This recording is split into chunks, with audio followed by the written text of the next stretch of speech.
di toko-toko baju. Jadi saya ambil baju nih, misalnya tuh saya masuk ke fitting room-nya untuk ganti pakaian, di situ saya sholat. Jadi seakan-akan saya sedang mengganti baju, padahal sebenarnya saya sedang sholat di situ.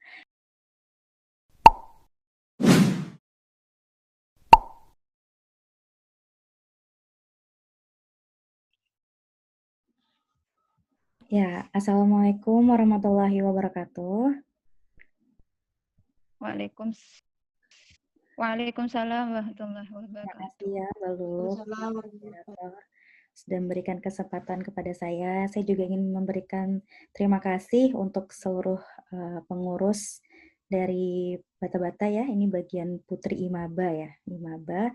Saya mengucapkan terima kasih karena telah menyukseskan acara ini. Juga kepada para supporter, itu dari Aksara Event Jawa Timur, dari Rumah Desa Hebat, dan juga Z Generation International Foundation. Saya mengucapkan terima kasih karena telah menyelenggarakan acara ini bersama Lugat ID. Ya, saya mau share screen dulu sebelumnya. Oke, sebentar. Nah, kelihatan share screen-nya saya, teman-teman? Iya, kelihatan, Kak. Jadi kita ngobrol santai aja ya hari ini. Kita akan ngobrol tentang bagaimana cara mendapatkan kesempatan untuk kuliah ke Turki. Ya, hari ini kita akan belajar. Saya akan menjelaskan tentang Turki khususnya karena saya sudah ada di Turki sejak tahun 2014. Jadi ini tahun ke-6 saya di Turki. Saya S1-nya di sini sampai S2-nya juga di sini. Jadi sedikit perkenalan dulu. Nama saya JMV Viviolina, biasa dipanggil Vivi. Saya saat ini sedang menempuh studi master di Fatih Sultan Mehmet Wakaf University, jurusan konservasi.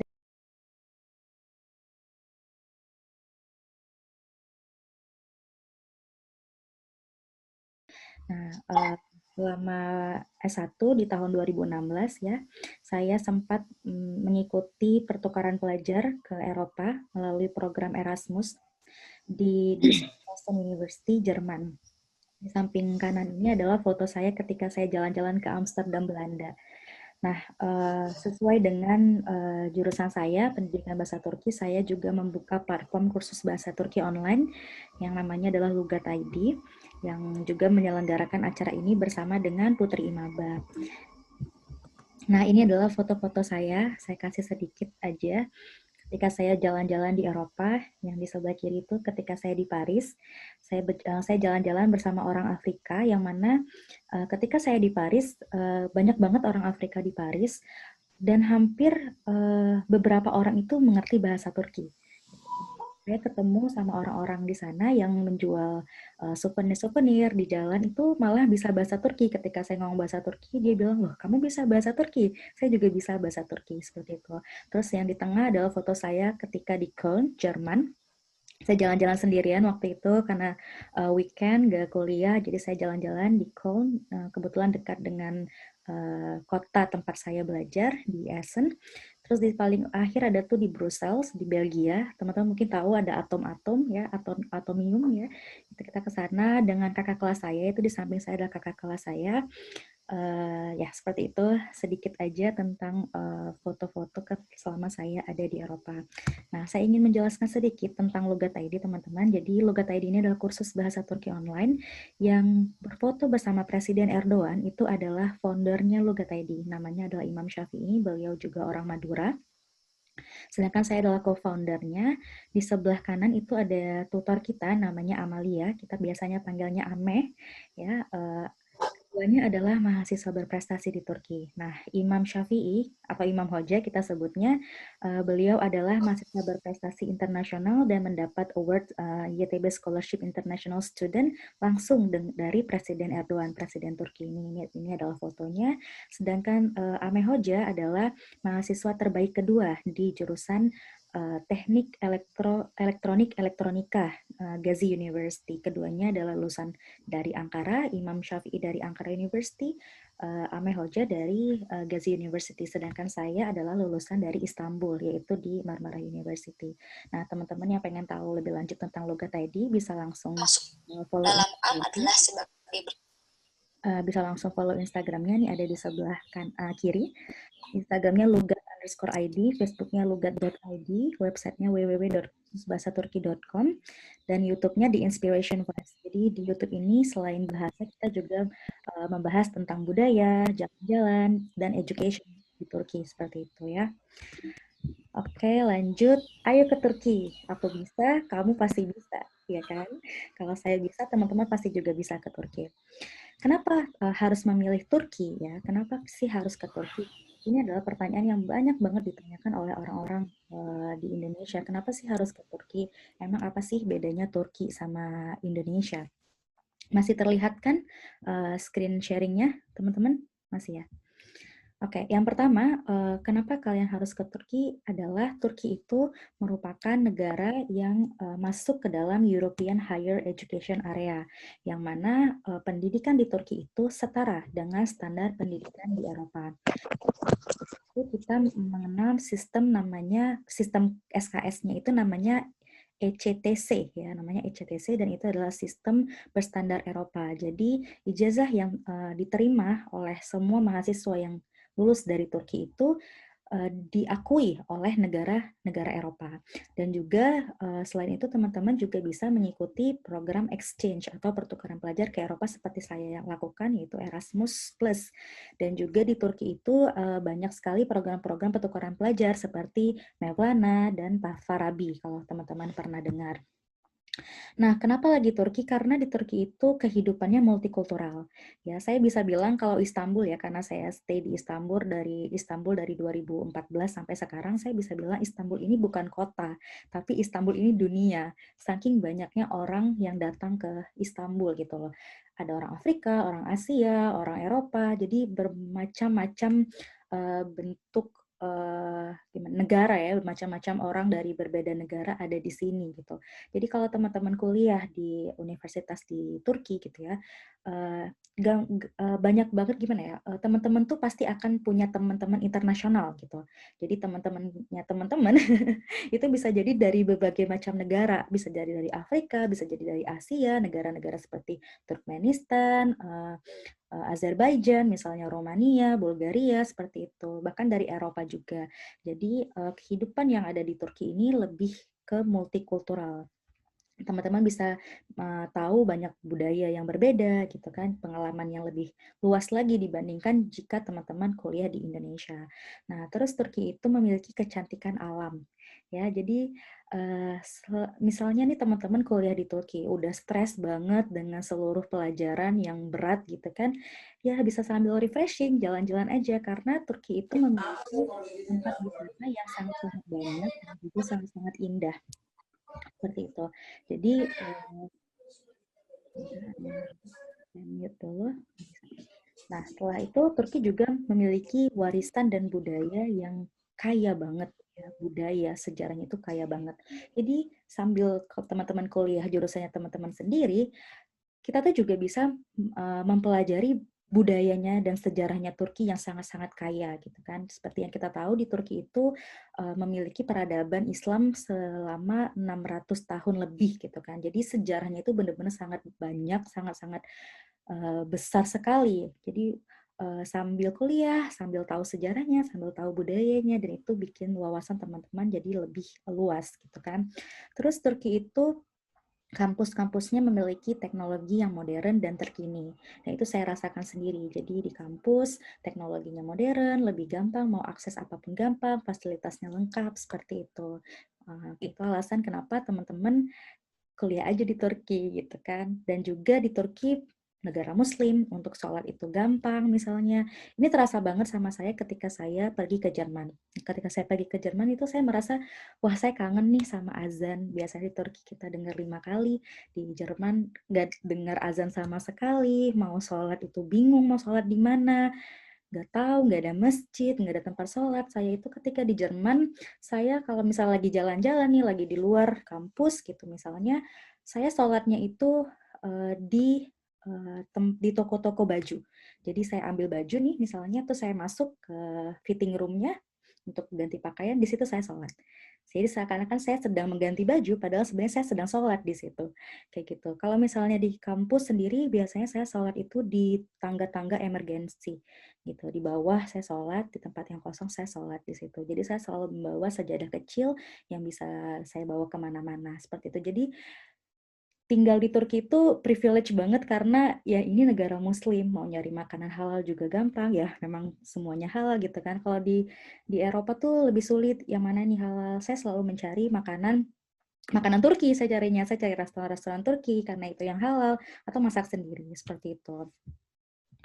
Nah, terus jalur kuliah ke Turki apa aja? Ada dua ya teman-teman. Yang pertama beasiswa dan yang kedua non beasiswa. Mungkin teman-teman yang scholarship hunter udah pada tahu apa aja beasiswa di Turki, yaitu YTB dan TDV. TDV ada dua beasiswa dari pemerintah Turki yang sangat-sangat besar ya kuotanya dan setiap tahun itu selalu dibuka gitu kan. Ada lagi namanya beasiswa kampus yang akan saya bahas ke depan, atau mau ke Turki non beasiswa. Nah, ini yang saya lakukan. Jadi saya datang ke Turki pertama sekali itu non beasiswa dan saya mencari beasiswa setelah saya sampai ke Turki. Seperti itu. Nah, untuk jalur beasiswa itu tadi saya udah bilang YTB, TDV, dan kampus. Saya nggak akan bahas secara detail ya teman-teman. Apa aja persyaratannya, gimana cara daftarnya, saya nggak akan bahas ini. Saya cuma kasih linknya ya untuk YTB, turkiyeburslari.gov.tr, bisa teman-teman lihat di screen. Untuk TDV, dianetburslari.tdv.org. Untuk kampus, itu setiap kampus memiliki beda-beda beasiswa. Biasanya ini untuk kampus-kampus swasta. Jadi saya tidak akan bahas secara detail karena ini semua misalnya teman-teman mau nanya, apa sih syarat pendaftarannya, apa aja yang perlu dipersiapkan, ini semua sudah detail ditulis di website tiap-tiap beasiswa ini. Itu untuk kampus sendiri, jadi cari dulu kampusnya apa, kampus swastanya apa, buka websitenya, di situ di detail, ditulis secara detail apa aja persyaratan untuk bisa mendapatkan beasiswa. Oke, jadi saya tidak akan menjelaskan secara detail.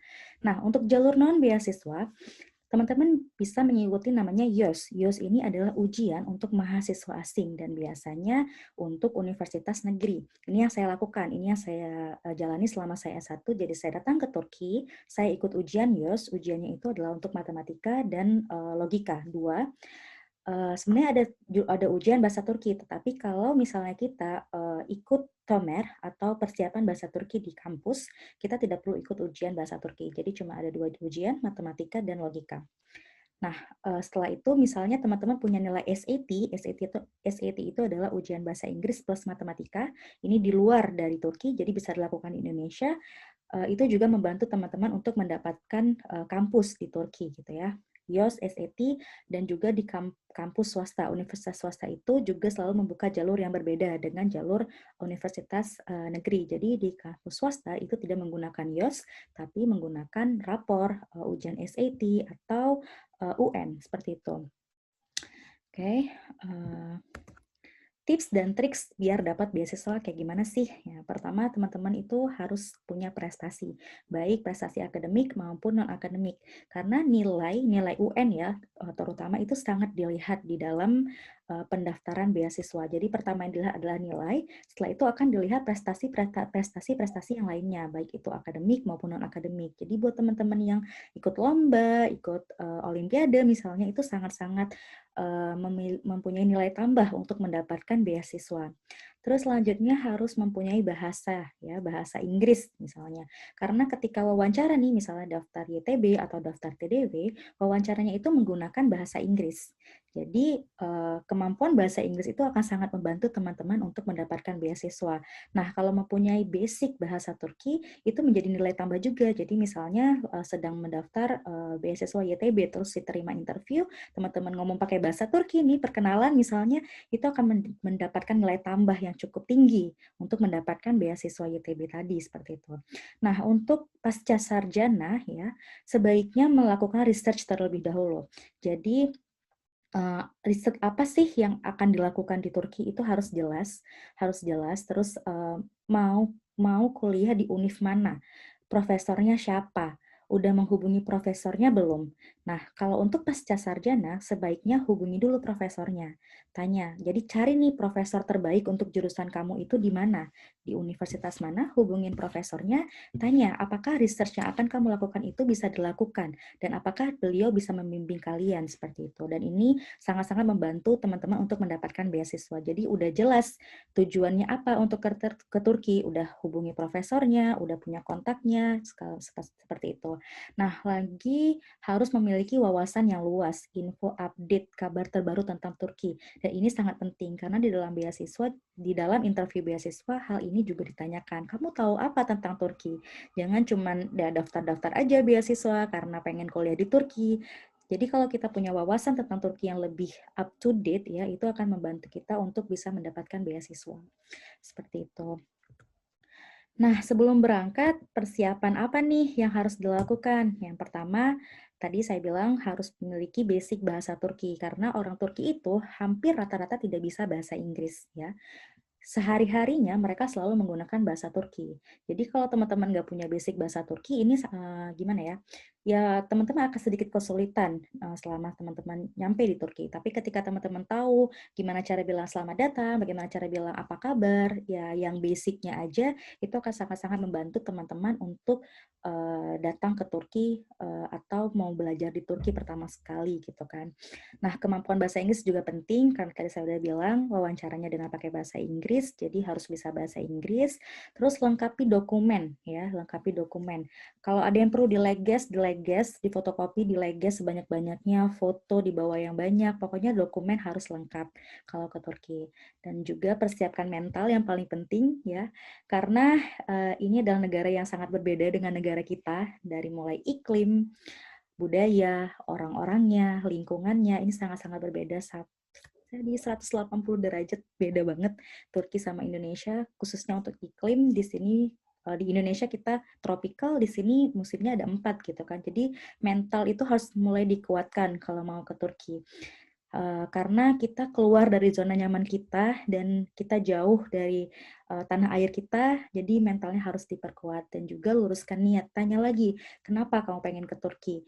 Pengen ke Turki bener-bener mau kuliah atau cuman pengen eksis aja, kelihatan keren, foto-foto di Instagram misalnya, luruskan lagi niatnya. Kenapa kamu pengen ke Turki? Kalau emang pengen kuliah, benarkan niatnya saya ke Turki untuk kuliah, jadi akan bernilai ibadah. Kan? Plus minus kuliah di Turki. Wah, jadi yang pertama culture shock pasti. Itu semua orang yang datang ke Turki pasti akan merasakan itu, culture shock. Mau kapanpun, dimanapun, bahkan sampai sekarang pun saya masih merasakan culture shock gitu kan. Ya itu tadi budayanya yang berbeda, bahasanya yang berbeda, karakter orang-orangnya berbeda, lingkungan yang berbeda. Jadi ya kita melihat sesuatu yang sangat berbeda dengan budaya kita. Jadi kita pasti akan shock pertama-pertamanya. Kayak makanan misalnya yang rasanya beda banget sama Indonesia, nggak ada rendang di sini, nggak ada bakso di sini. Kalau mau bikin sendiri kayak gitu kan, itu pasti akan dirasakan. Lingkungan berbeda ya, makanan, budaya, bahasa, karakter, dan juga out of comfort zone. Kita berada di luar zona nyaman kita. Kita di sini sendirian, kita harus mandiri, kita harus berinovasi dengan diri kita. Kalau sakit kita nggak bisa bilang ke orang tua, ibu saya sakit, datang, nggak bisa, terlalu jauh dari Indonesia. Jadi ya kita harus bisa bertahan di sini, survive. Gimana caranya? Ya tadi kuatkan mental dari awal, kuatkan mental. Plusnya lagi tinggal di Turki itu kamu bisa menjadi orang yang lebih mandiri, orang yang lebih disiplin terhadap diri kamu sendiri. Misalnya kamu lebih disiplin juga, gimana lebih menghargai orang lain, lebih empati, lebih simpati dengan orang lain, mempunyai rasa toleransi yang lebih tinggi, rasa cinta negara juga. Nah, cinta negara ini benar-benar terasa ya. Jadi ketika kita jauh dari Indonesia, kita tuh merasa Indonesia itu sangat-sangat spesial buat kita dan rasa cinta terhadap negara itu lebih tinggi dari sebelumnya. Seperti itu. Dan juga ketika kamu berada di luar, kamu memiliki relasi dan networking yang lebih banyak, lebih luas. Mungkin bukan cuma untuk Turki aja, tapi ketika kamu mempunyai teman-teman dari internasional, dari negara-negara yang lain, kamu memiliki relasi yang lebih luas lagi. Gitu, itu plus minus kuliah di Turki. Nah, gimana sih cara menjaga semangat biar tetap ya nggak down kayak gitu kan, karena nggak gimana ya, kita tuh pasti selalu merasa down. Ada titik di mana, aduh capek nih, aduh lelah nih, aduh pengen nyerah rasanya, itu pasti ada. Nah, kalau saya sendiri apa yang saya lakukan ketika saya berada di titik itu, saya selalu me time yang pertama. Jadi saya jalan-jalan, saya refreshing sendirian, ya keliling aja sendiri, cari tempat yang enak, ngafe, kadang nyoklat. Nyoklat tuh maksudnya minum coklat panas kayak gitu sendirian, atau nonton. Saya pernah ke bioskop sendirian, bener-bener me time, saking stresnya dengan semua hiruk pikuk pelajaran gitu kan, saya pergi nonton sendiri, sampai di bioskop juga ya dia ngomong apa saya nggak ngerti gitu kan, nggak masuk ke pikiran saya karena saya udah stres. Tapi ya me time aja, jalan-jalan, refreshing, pergi ke mall walaupun nggak belanja apapun, ya jalan-jalan aja kayak gitu. Itu selalu saya lakukan ketika saya sedang stres. Terus ingat niat awal, kenapa sih kamu melakukan ini, kenapa kamu kuliah di sini, kamu udah sampai sejauh ini, jangan menyerah, terus ya keep going ya kan. Ingat orang tua udah berjuang agar kamu bisa sampai di titik ini kayak gitu. Jadi jangan menyerah, dan juga terus ibadah ya. Ibadah tuh benar-benar membantu banget. Jadi ketika down itu kadang merasa wah ini kayaknya kurang nih ibadahnya, kayak kurang baca Quran misalnya, atau kurang sholat misalnya, sholatnya berantakan misalnya tuh. Nah, jadi ibadahnya tuh, ketika ibadah menurun itu, emosi itu sangat berpengaruh sebenarnya. Kalau saya sih kayak gitu. Jadi perbaiki ibadah. Jadi memperbaiki ibadah, semangat saya juga kayak diperbaiki oleh Allah gitu. Itu. Nah, sekarang Q&A, teman-teman ada yang mau ditanya? Yuk tanya jawab. Singkat banget ya. Mana nih, Mbak Lulu? Are you here? Teman-teman yang mau nanya Mm-mm. bisa ditulis di kolom komentar aja dulu, nggak apa-apa. Oke. Sebelumnya makasih Mbak Vi atas diskusinya yang lumayan banyak membuka wawasan kita tentang Turki. Cuma Mbak Vi, aku Lebih duluan ya yang mau nanya. jawab gitu Eh, kan. Jadi saya bisa aku mau tahu juga nih apa pengalaman saya selama kuliah gitu kan. Kono aku loh. Mbak Vi, Ya. kalau kan di negara Eropa, Turki kan negara terkenal dengan istilah negara dua benua, di mana di sana itu kayak ada perpaduan kultur antara budaya Asia sama Eropa. Sedangkan Mbak Vivi juga selain di Turki itu pernah mengikuti pertukaran pelajar ke Jerman. Sebagai seorang muslimah, gimana caranya Mbak Vivi untuk menjaga ciri khas kemuslimahan dan identitas Islam di negara yang mungkin mayoritasnya itu bukan Islam kayak gitu, terutama yang pas ngikutin pertukaran pelajar itu Mbak Vi. Kalau di Jerman sendiri ya, saya tidak pernah merasakan Islamfobia ya. Itu jujur nggak pernah ngerasain Islamfobia, tapi saya merasakan Islamfobia malah di negara yang lain. Jadi saya pakai jilbab itu nggak masalah di Jerman. Banyak orang Turki di sana, banyak banget. Bahkan saya di Jerman itu tidak menggunakan bahasa Inggris. Saya menggunakan bahasa Turki kemana-mana. Saya ke market ketemu orang Turki, di taksi orang Turki, di bis orang Turki, di kereta orang Turki. Bahkan saya tidak menggunakan bahasa Jerman saya sama sekali. Saya kata, wah rugi banget belajar bahasa Jerman nggak dipakai gitu kan, karena di mana-mana orang Turki gitu. Jadi orang Jerman itu sebenarnya mereka udah gimana ya, udah biasa aja melihat orang Muslim, melihat orang berjilbab itu udah biasa banget bagi orang Jerman. Jadi biasanya tidak merasa kesusahan selama Jerman. Yang kita itu hanya Gimana?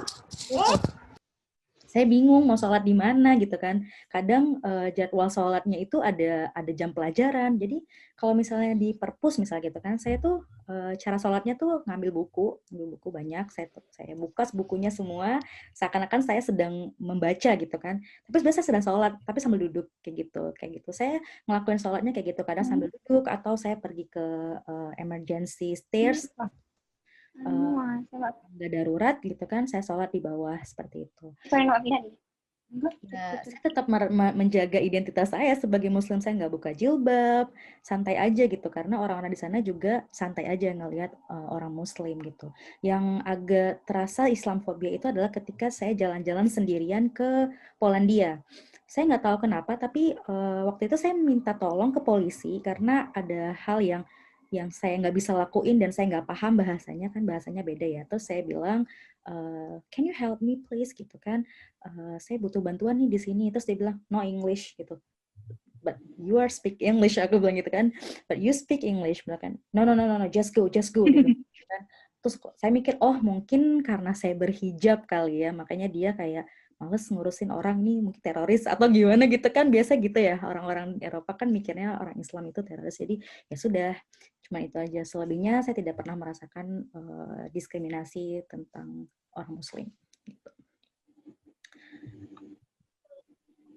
Ya, ada lagi pertanyaan? Oke, Mbak Vi, ini ada yang nanya. Pas Mbak Vi pertama kali ke Eropa, ke Turki itu, apa sih, gimana cara Mbak Vivi beradaptasi dengan kultur yang ada di Turki yang tentunya berbeda jauh dengan yang ada di Indonesia, baik dari segi masyarakatnya atau budayanya? Juga, apakah Mbak Vivi selama di sana, utamanya Kak, pas pertama kali itu mengalami kesulitan dalam berkomunikasi? Sama ini juga ada yang nanya, caranya dapat tempat tinggal untuk yang baru pertama kali ke Turki yang belum tahu apa-apa itu gimana Mbak Vivi? Oke. Penekanannya adalah Jadi bentuk rangka pasti ya komunikasi. culture shock itu Ini pasti terasa menunjukkan bahwa banget jika ya. peserta Saya tidak pertama ke Turki memiliki itu paparan di terhadap bahasa dan motivasi untuk belajar, mereka memperoleh beberapa fitur bahasa secara alami. Oke. Nah, pertama saya ke Turki itu di musim winter, di musim dingin. Saya pakai baju Indonesia yang tipis ya. Pakai biasa pakai kemeja biasa sampai ke sini ternyata musim dingin gitu kan. Nah, itu culture shock pertama saya. Terus waktu saya datang ke Turki saya sudah bisa basic bahasa Turki. Jadi saya udah tahu huruf, saya udah tahu cara gimana bilang nyapa orang, saya udah tahu caranya. Cuman nggak terlalu bisa gitu kan. Saya grammarnya nggak tahu semuanya, tapi saya udah bisa ngomong sedikit-sedikit. Walaupun udah bisa ngomong sedikit-sedikit bahasa Turki, saya merasa kesusahan ketika sampai di Turki. Jadi nyampainya tuh di asrama, isinya orang Turki semua, mereka ngomong, saya nggak ngerti. Kayak, aduh mereka ngomong apa ini? Walaupun sebenarnya saya udah tahu basicnya, tapi ketika berkomunikasi dengan orang Turki itu nggak bisa. Jadi semua mahasiswa yang datang ke Turki itu akan mengikuti bimbel atau persiapan bahasa Turki selama 1 tahun. Dan ini wajib. Ini wajib untuk anak S1 ya, untuk S1. Untuk S2 nggak wajib, untuk S1 itu wajib. Teman-teman yang mau S1 ke Turki itu harus punya sertifikat resmi dari kursus yang ada di Turki gitu ya. Walaupun teman-teman punya basic bahasa Turki, teman-teman tetap harus ikut kursus ini. Tapi jadinya lebih gampang kan, lebih cepat menguasainya karena udah punya basic bahasa Turki dan saya juga melakukan hal ini. Jadi saya kursusnya selama 1 tahun. Setelah 1 tahun, saya masuk universitas, ikut IOS tadi, ujian IOS, ikut IOS, masuk universitas, itu belum punya beasiswa saya belum punya beasiswa.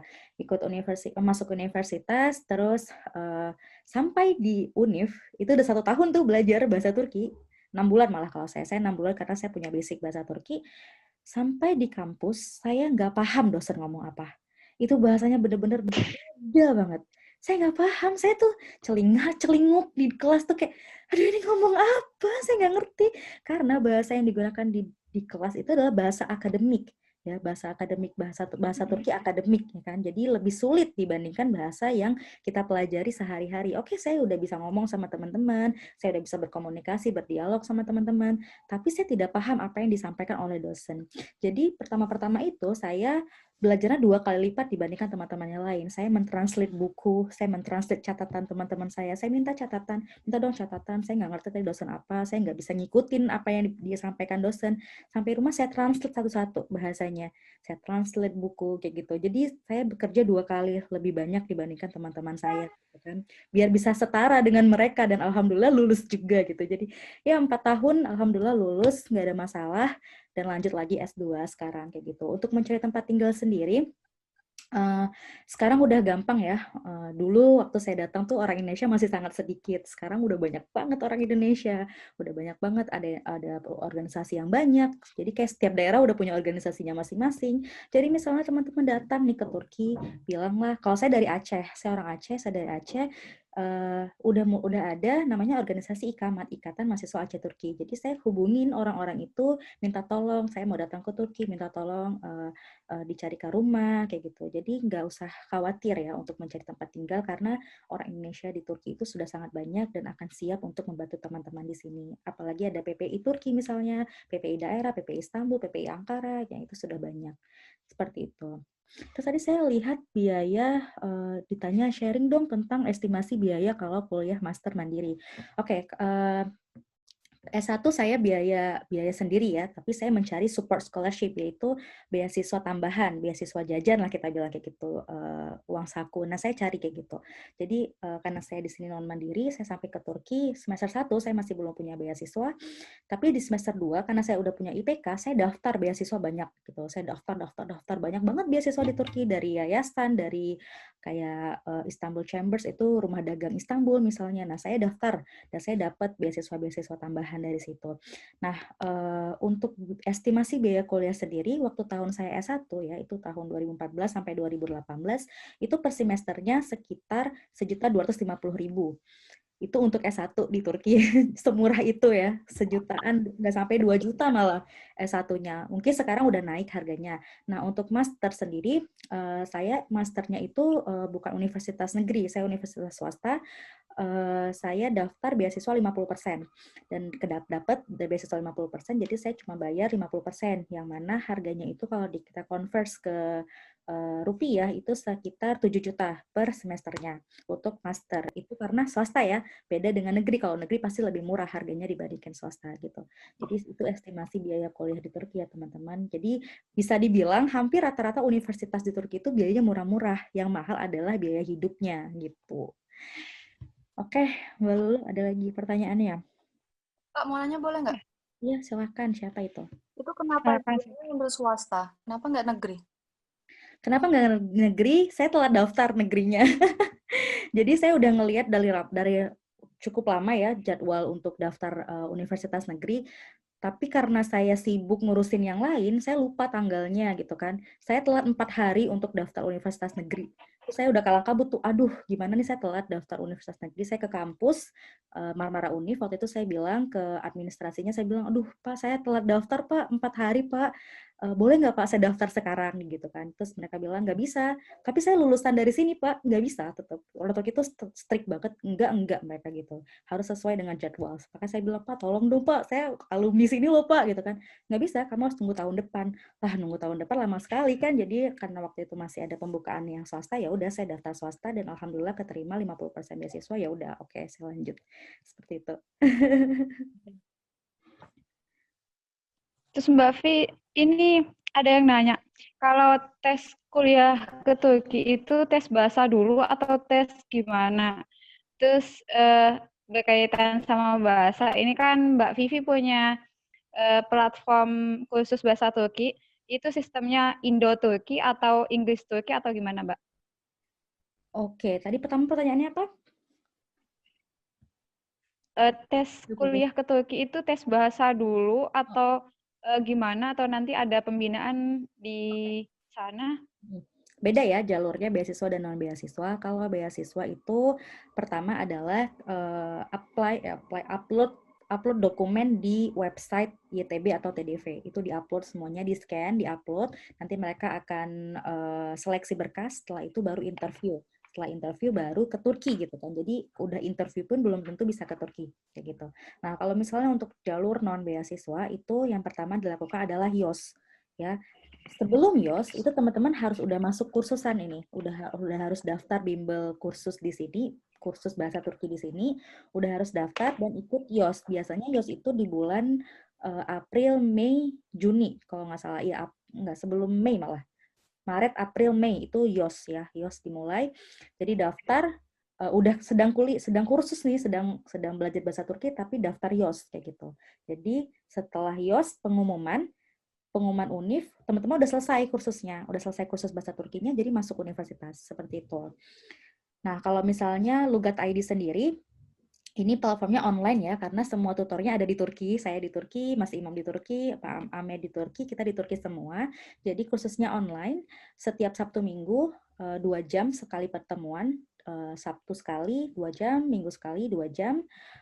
Satu kelas kita cuma terima 12 orang, nggak lebih. Kadang mungkin 13 masih boleh, tapi nggak sampai lebih dari 13. Karena kita fokusnya supaya teman-teman bisa dan paham bahasa Turki. Karena ini sistemnya online, kan agak lebih sulit ya untuk belajar secara online, makanya kita tidak terima banyak-banyak. Tapi setiap bulannya kita selalu buka batch. Ya, ini udah batch keempat, nanti mungkin bulan Desember kita akan buka batch kelima untuk bulan Januari. Seperti itu. Oh, belajarnya juga pakai Jadi Indo, bahasa Indo. Jadi kita menjelaskannya dengan bahasa Indonesia. Nah, kalau misalnya kursus yang di Turki itu yang Tomer yang saya bilang itu tidak ada bahasa lain sama sekali, hanya bahasa Turki. Jadi gurunya tuh bahkan nggak bisa bahasa Inggris. Gurunya tuh orang Turki, belajarnya pakai bahasa Turki. Dia menjelaskan dengan bahasa Turki. Nah, itu yang bikin teman-teman Indonesia tuh kadang nggak bisa ngomong bahasa Turki karena dia nggak paham penjelasan gurunya. Makanya saya bikinlah platform kursus bahasa Turki online ini untuk membantu teman-teman. Bahkan ada juga murid-murid kita yang di Turki, sudah sampai di Turki, udah kuliah di Turki, tapi masih belajar bahasa Turki karena dia nggak paham apa yang udah dipelajari sebelumnya. Kayak gitu. Jadi buat teman-teman yang pengen kuliah ke Turki, silahkan langsung kepoin akun Instagramnya Lugat ID ya.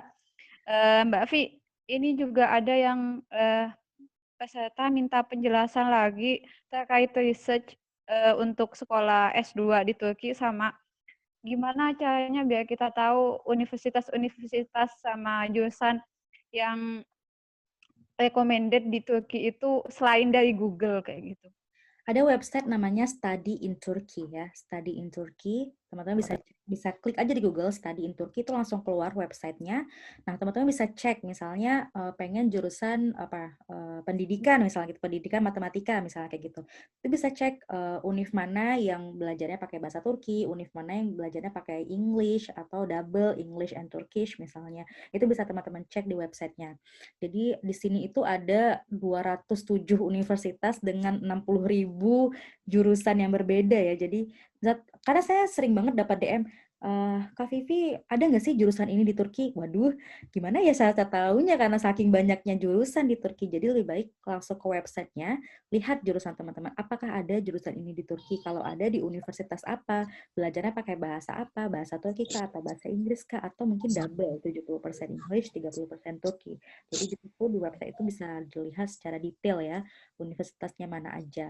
Nah, udah tahu universitasnya, bisa daftar beasiswa gitu kan. Jadi udah jelas nih saya mau kuliah di sini karena jurusannya ini, tujuan saya ini, lebih jelas visi misi teman-teman ke Turki itu apa.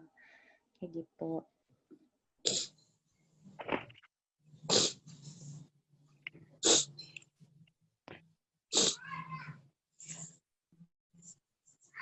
Ya, ada lagi? Oke Mbak Vi, terus ini juga banyak banget yang nanya. Ada yang nanya kalau kuliah di Turki ini ada batasan usia sama batasan tahun keluar ijazah atau enggak? Terus itu apakah ada standar IPK untuk bisa kuliah ke sana? Atau standar raport kalau S1? Pasti ada ya, untuk mendapatkan beasiswa pasti ada batas umur S1, S2, S3, dan itu ada di websitenya YTB dan TDV juga. Teman-teman bisa cek nanti batas umurnya berapa. Setahu saya nggak boleh sampai 30, kalau S1 itu udah nggak boleh, malah harus S2 kayak gitu kan. Dicek aja nanti di websitenya ada batas umur. Nah, untuk IPK, kalau teman-teman itu anak beasiswa YTB, itu juga dilihat, nggak boleh di bawah sekian IPK-nya. Kalau misalnya di bawah sekian, langsung dipotong beasiswa seperti itu. Itu juga detail banget ada di websitenya YTB. Jadi teman-teman YTB di sini tuh kalau kuliah ya benar-benar kuliah, mereka nggak ada part time, mereka nggak ngikutin ini, paling organisasi aja, nggak ada kerja-kerja, karena mereka mengejar IPK tadi ya, supaya tidak di bawah sekian. Karena ketika IPK itu jatuh ya beasiswa mereka langsung terpotong gitu kan. Sedangkan udah kuliahnya susah, pakai bahasa Turki pula 100% gitu kan. Jadi ya benar-benar harus belajar, harus benar-benar ya cuman pendidikan aja nyampe ke Turki gitu. Kalau saya ada part-time, kadang di Konsulat Jenderal Indonesia juga saya part-time, jadi translator, jadi dokumentasi misalnya. Jadi ya banyak banget saya part-time-nya. Bahkan teman-teman di Turki bilang, wah Vivi ini anak part-time, bilang kayak gitu. Karena saya bukan anak beasiswa dan saya dapat beasiswanya itu support scholarship, jadi beasiswa tambahan. Jadi ya gimana ya, jadi saya juga harus mencari uang yang lain ini untuk membantu saya hidup, untuk membantu saya bayar uang kos misalnya kayak gitu. Jadi saya part time gitu. Apa nama website YTB, Mbak? Nah, tadi saya sudah share websitenya. Nah, coba saya share lagi ya. Oke, coba sebentar. Tadi website YTB. Nah, ini website YTB dan TDV ya, turkiyeburslari.gov.tr. Kalau teman-teman tulis Turkey Scholarship, ya itu juga langsung keluar. Pasti yang keluarnya YTB, turkiyeburslari.gov.tr sama dianetburslari.tdv.org. Nah, untuk TDV ini adalah jurusan-jurusan Islam ya, berhubungan dengan Islam Studies, teologi, Islam Studies, seperti itu. Sedangkan YTB itu lebih umum. Jadi ya teman-teman mau daftar apa aja jurusannya bisa lewat YTB. Tapi untuk TDV dia khusus dari Kementerian Agamanya Turki. Makanya jurusannya adalah jurusan yang berhubungan dengan agama. Seperti itu. Sedangkan kampus sendiri itu untuk universitas swasta pasti mereka punya beasiswa sendiri. Kalau negeri itu nggak ada beasiswanya. Nah negeri itu pakai YTB atau TDV. Gitu teman-teman.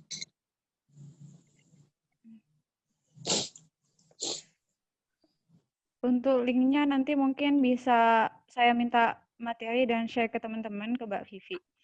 Kita lanjut ke pertanyaan selanjutnya, Mbak Vi. Ini ada yang nanya, apakah boleh apply beasiswa YTB sama TDV itu dalam tahun yang sama? Boleh, kalau misalnya YTB Terus, nggak terima bisa ikut TDV. Karena mereka biasa nggak jauh-jauh. Misalnya YTB dibuka Januari Februari, TDV biasanya dibuka Maret April seperti itu. Jadi daftar aja, siapa tahu bisa dapat. Tapi kalau dapet satu biasanya yang satunya nggak dapet karena mereka bersinkron. Jadi ya kerjasama ya antara satu kementerian dan kementerian yang lain. Jadi ya itu dapet satu yang satunya nggak dapet. Pasti kayak gitu. terus kalau S2 di Turki itu yang YTB harus TUMA atau enggak, Mbak Vi? Yang harus apa? Ini ada yang nanya S2, ada yang nanya kalau S2 di Turki, Ya. beasiswa YTB itu harus TUMA atau enggak? Tomer, wajib. Oh, Itu oke. wajib. Tomer itu wajib. Itu semua anak S1 yang YTB juga wajib tomer, dan kalau YTB itu tomernya dibayar oleh pihak YTB. Jadi free. Anak YTB itu mereka semua free.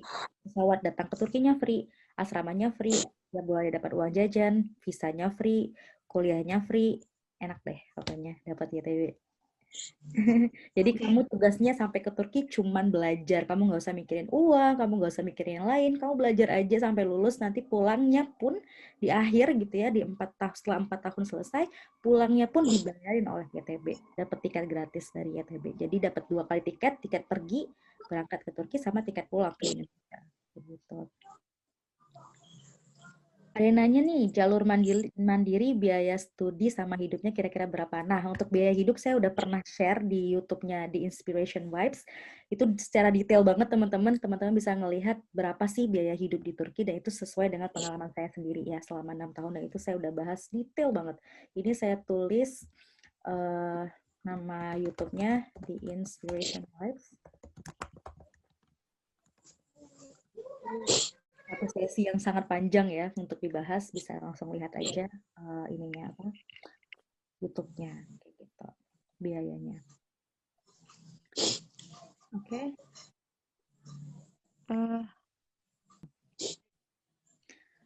Oke, gimana Mbak Lulu? Terus kalau daftar di Turki itu harus pakai seperti daftar ke luar negeri kayak biasanya, harus bisa menyertakan motivation letter sama letter of acceptance atau gimana, Mbak Vi?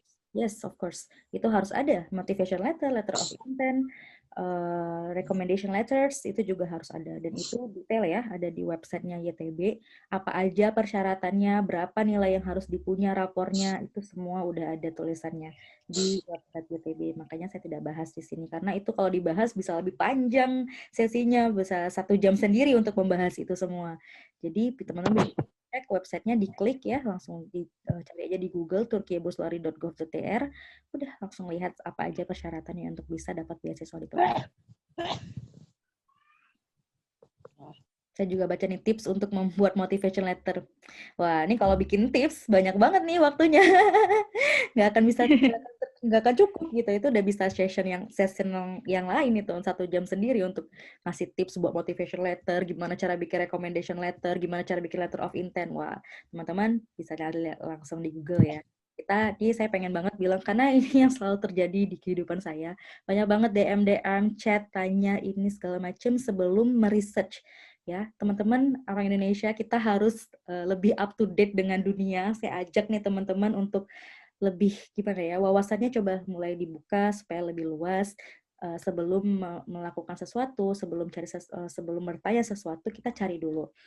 Mau tanya, Kak, ada nggak Kak jurusan ekonomi di Turki? Udah dicari belum di Google?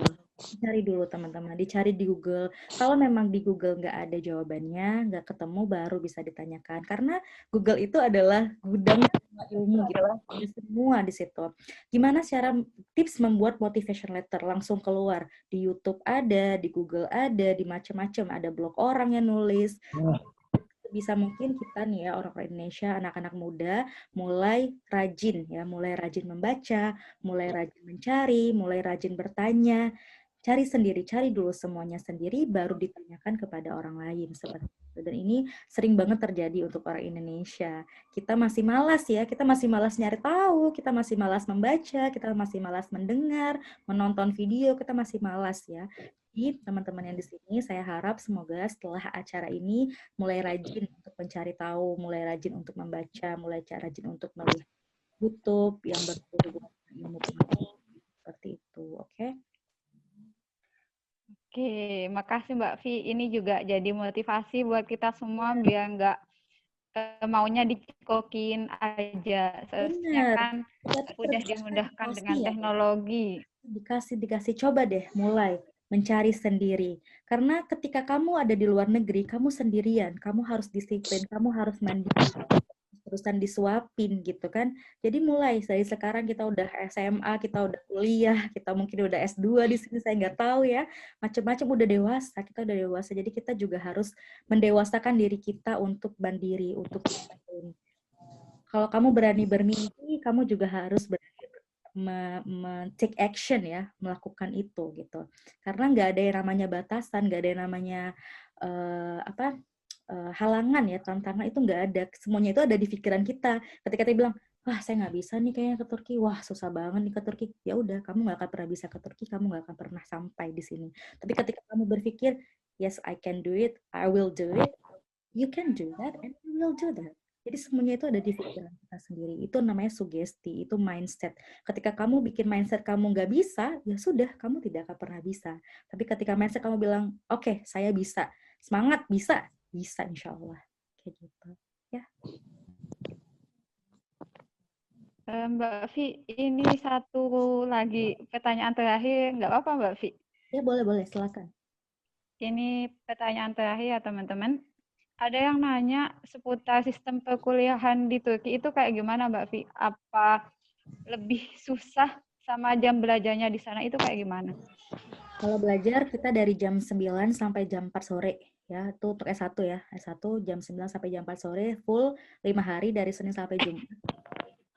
Mungkin satu hari itu ada 4 pelajaran biasanya kayak gitu. Jadi saya merasa S1 itu kayak SMA.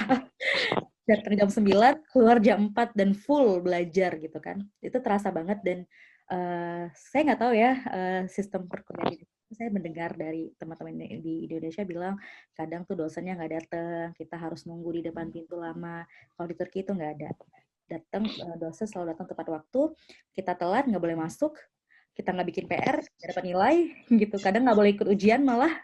Kalau absen lewat dari berapa kali itu beda-beda ya setiap pelajaran, lewat dari berapa kali fix kamu nggak akan bisa ikut ujian dan kamu nggak akan lulus kayak gitu.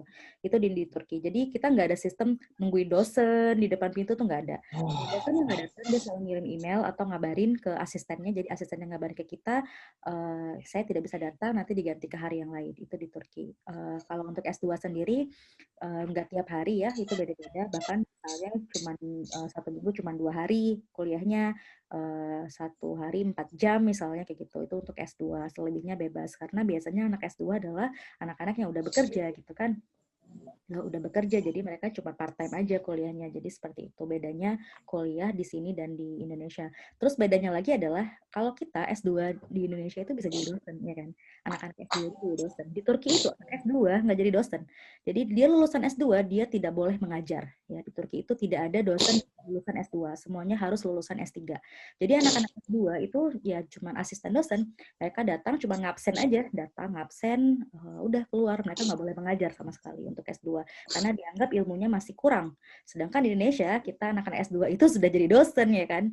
Nah, itu perbedaan sistem ya, perbedaan pendidikan di Turki sama di Indonesia. Jadi yang boleh mengajar itu hanya anak-anak lulusan S3 yang dianggap ilmunya sudah cukup untuk bisa mengajar. Maka anak S2 itu tidak dianggap ilmunya untuk belajar. Seperti itu, teman-teman. Jadi bisa dilihat ya kualitas pendidikan di Turki sama di Indonesia itu seperti apa. Bisa mulai dibandingkan. Gitu.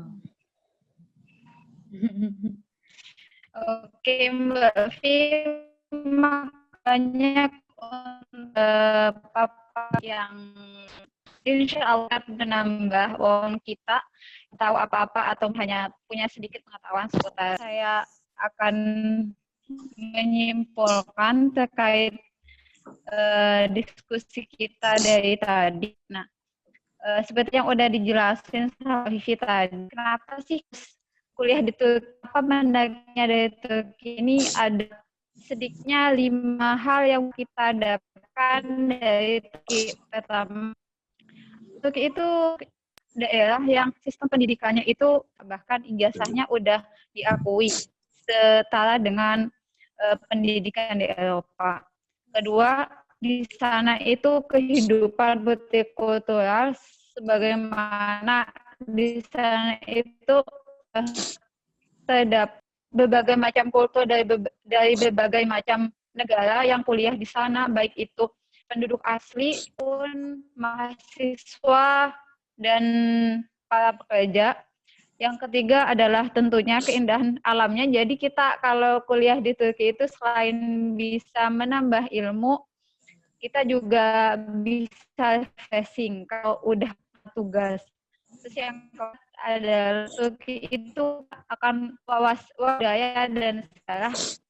Seperti kita ketahui bahwa di Turki itu kalau nggak salah adalah negara tempat salah satunya yang terkenal yakni Ottoman. Terus yang terakhir di Turki itu kampus yang modern kayak gitu. Untuk jalur kuliah sendiri ada yang beasiswa dan non beasiswa. Kalau beasiswa itu ada yang dari kampus, ada YTB, ada TDV. Kalau yang non beasiswa itu biasanya ada 3 jalur tes. Pertama YOS itu isinya, kedua SET, yang ketiga itu tes dari kampus swasta. Terus untuk tips dan trik dapat beasiswa ke Turki itu kita bisa dengan prestasi baik akademik atau non akademik, persiapan bahasa, khususnya bahasa Turki dan bahasa Inggris. Terus dengan meresearch kampus-kampus di sana atau beasiswa-beasiswa yang yang tersedia untuk daftar ke Turki. Terus yang terakhir adalah wawasan kayak gitu. Sedangkan yang harus kita persiapkan adalah dokumen lengkap sebagaimana kuliah ke luar negeri seperti motivation letter, letter of intent dan lain sebagainya. Terus kemampuan bahasa Inggris karena nanti itu pada saat tes, khususnya kalau yang mau ngambil beasiswa, itu biasanya interviewnya pakai bahasa Inggris. Nah, selain bahasa Inggris, di sini kita bisa juga mempersiapkan bahasa Turki dari sekarang, karena kalau dari paparannya Mbak Vivi tadi, kalau yang punya basic bahasa Turki itu biasanya punya nilai lebih pada saat interview beasiswa kayak gitu. Selain itu kita juga harus siapkan mental dan menata niat dari awal. Jangan sampai ke Turki itu niatnya jalan-jalan doang. Ya nggak apa-apa jalan-jalan, yang penting sebagai bonus aja kayak gitu. Nah, karena salah satu yang bisa kita persiapkan adalah bahasa Inggris dan bahasa Turki, di sini kita juga mau mempromosikan sponsor dan partnership kita. Bagi teman-teman yang mau mengikuti dan mendalami bahasa Inggris, ke Pale bisa join dan gabung dengan Z Generation International Foundation. Di sana itu sudah punya izin instansi yang didirikan di PALE, sedangkan kalau teman-teman pengen langsung ke poinnya, yakni mendalami bahasa Turki dari basic, bisa langsung cek di akun sosial medianya lugat.id. Nanti bisa DM langsung ke Mbak Vivi. Maksud saya DM langsung ke admin lugatnya, entah Mbak Vivi atau bukan, kayak gitu. Mungkin dari Mbak Vivi mau closing statement dulu. Ya, kayak tadi saya udah bilang, teman-teman yang udah ikut seminar ini, saya harap mulai bisa mandiri ya dan disiplin. Sebelum bertanya, sebaiknya kita mencari tahu dulu sendiri, ya kan? Kita baca dulu infonya. Kadang banyak yang hoax juga kan, kita baca benar nggak ini. Jadi ya sudah mulai bisalah ya, memilih-milih, kita udah mulai dewasa, semuanya di sini udah mulai dewasa. Jadi ya diri kita berani bermimpi, karena batasan tadi itu cuma ada di saya bilang, kita cuma mikir kita nggak bisa, ya kita nggak akan bisa. Tapi ketika kita mikir kita bisa, insya Allah kita pasti bisa, dan semesta akan mendukung kita untuk bisa sampai ke titik itu. Karena saya sampai di titik ini juga atas doa yang tidak sengaja saya sebut ya, waktu saya SMA, saya bilang, ya Allah izinkanlah saya untuk bisa sujud di langit yang berbeda. Dan itu cuma sekilas aja ngomong, ya Allah izinkanlah saya sholat di tempat yang berbeda gitu kan. Kejadian gitu. Jadi selalu berdoa, minta restu dari orang tua itu yang paling kuat ya, restu orang tua itu yang paling kuat, dan itu udah saya rasakan sendiri ketika orang tua kita berdoa, ya Allah jadikanlah anak saya kesini, jadi anaknya kesini, seperti itu. Amin. Terima kasih banyak ya Mbak Lulu yang udah memoderatorin acara kita pada hari ini. Dan juga teman-teman semua, terima kasih banyak. Amin. Ya, makasih juga Mbak Vivi udah mau berbagi pengalaman dan pengetahuan buat kita semua. Terima kasih juga buat teman-teman yang udah mau mengikuti acara diskusi pada kali ini. Untuk mengakhiri diskusi pada sore ini, kita mari membaca hamdalah bersama-sama. Alhamdulillah. Assalamualaikum warahmatullahi wabarakatuh. Waalaikumsalam warahmatullahi wabarakatuh. Waalaikumsalam warahmatullahi wabarakatuh. Untuk